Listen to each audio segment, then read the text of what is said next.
ওহ কি দেখালো ভাই, সাউথ আফ্রিকা কি একতরফা হারালো টিম ইন্ডিয়া। সত্যি ভাবতে কেমন খুশি আর একটা আনন্দ লাগছে। যেই দিকে বিরাট কোহলি একটা তাবার তো একটা পারি, উল্টো দিকে একটা বিশাল বড় পার্টনারশিপ এসএসভি জয়সওয়াল এবং রোহিত শর্মার। এসএসভি জয়সওয়াল এবং রোহিত শর্মা তো প্লেয়ারের মতো হারিয়ে গেছিল, এই জায়গাতে মনে হচ্ছিল না তারা আউট হবে। রোহিত শর্মা কিন্তু ইন্টারন্যাশনাল ক্যারিয়ারে কিন্তু 20,000 রান কমপ্লিট হলো আজকের ম্যাচে। উল্টো দিকে সাউথ আফ্রিকার তরফ থেকে কুইন্টন ডিকক প্রথমে কোনো রান পায়নি, সত্যি কথা বলতে একদম রান না করা বরাবর। আজকে কিন্তু সেঞ্চুরি মেরে দিল এবং সাউথ আফ্রিকাকে কিন্তু সেঞ্চুরি মেরেও কিন্তু জিতাতে পারলো না কুইন্টন ডিকক। ঠিক তা উল্টো দিকে এসএসভি জয়সওয়াল প্রথম দুটো ম্যাচে কোনো রান পায়নি, রান পেয়েছে মোটামুটি কোনো অ্যাভারেজ রান, খুব একটা ভালো ইনিংস করতে পারেনি। এই ম্যাচটিতে কিন্তু একটা নট আউট সেঞ্চুরি করে গেলেন এসএসভি জয়সওয়াল।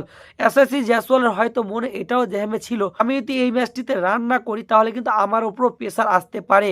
তার কারণ তাও সাউথ আফ্রিকার বিরুদ্ধে টেস্ট ফর্মেটেও খুব একটা রান পায়নি এবং এই প্রথম ওডিআই দুটি ম্যাচেও রান পায়নি এসএসভি জয়সওয়াল। ওই জন্য আমার পার্সোনালি মনে হয় সাউথ আফ্রিকার বিরুদ্ধে যে থার্ড ওডিআই ম্যাচটি ছিল অথবা ফাইনাল যে ম্যাচটি ছিল এই সিরিজের, এই ম্যাচটিতে এসএসভি জয়সওয়ালের অবশ্যই মনে ছিল যে আমাকে রান করতে হবে, ওই জন্য ওই রকম ইন্টেন্ট নিয়ে ব্যাটিং করেছে এসএসভি জয়সওয়াল। তোমরা যদি প্রথম দিকে তার যদি ব্যাটিং দেখো কতটা স্লো খেলেছে তিনি, এক কথায় বলতে গেলে রানা বল থেকেও নিচে ব্যাটিং করেছেন এসএসভি জয়সওয়াল। ঠিকটা উল্টো দিকে কি মারটাই না মারলো রে ভাই, একদম ধোঁয়া ছুটিয়ে দিয়েছে।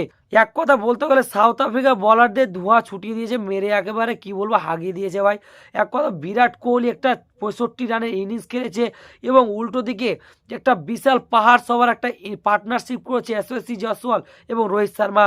এই মূল কিন্তু এই টপ 3 ব্যাটসম্যান আমাদের পারফর্ম করে এই 271 রান কিন্তু ডিফেন্ড করার জন্য যথেষ্ট ছিল সাউথ আফ্রিকার জন্য। উল্টো দিকে আমাদের বলাররা কিন্তু হার্ষিদ রানা এবং আর্শদীপ সিং প্রথম যেই 9-10 ওভারে একটা স্পেল ছিল আউটস্ট্যান্ডিং গাইস, কি বলবো তোমাদেরকে, মনে হচ্ছিল তারা বল তো নেই আগুন পড়ছিল ভাই। পাওয়ার প্লেটা পুরো এই দুই বলার ভারতের নামেই রেখেছিল। একটা আউটস্ট্যান্ডিং এই দুই বলার বোলিং করেছে এবং 4-3-4 ঐক্যমতে বোলিং করেছে এই দুই বলার। প্রথম 3 ওভারে তো হার্ষিদ রানা 2 ওভার মেডেনই করে ফেলেছিলেন।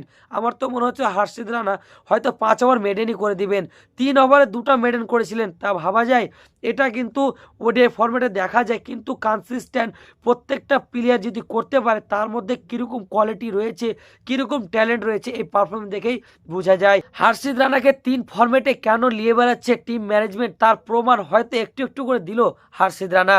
ঠিক তা উল্টো দিকে ভারতের তরফ থেকে যে প্লেয়াররা পারফর্ম করেছে, হার্ষিদ রানা কিন্তু কোনো উইকেট পায়নি, আর্শদীপ সিং একটি উইকেট পেয়েছে, প্রসিদ্ধ কৃষ্ণা, কুলদীপ যাদব 4টি করে উইকেট নিয়েছে এবং মূল কারণ এই বলাররাই উইকেট নেওয়ার এবং অল আউট করতে অনেকটা হেল্প করেছে।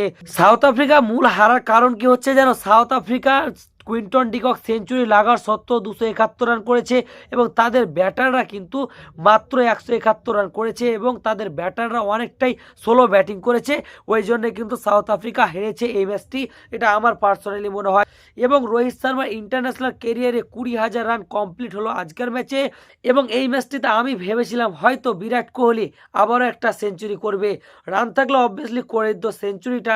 আমার পার্সোনালি মনে হয় ব্যাক টু ব্যাক ডাবল 100 এবং একটা অর্ধশত রান, ভাবা যায় বিরাট কোহলি তো ব্যাটিং করেননি ভাই এই সিরিজে, আগুন ঝরিয়েছে। তোমাদের কেমন লাগলো বিরাট কোহলি ব্যাটিং দেখে এবং এসএসভি জয়সওয়াল রোহিত শর্মা যে পার্টনারশিপ দেখে তোমরা পার্টনারশিপে 10 পয়েন্টের মধ্যে কত পয়েন্ট দিবে অবশ্যই কমেন্ট বক্সে লিখে জানাও।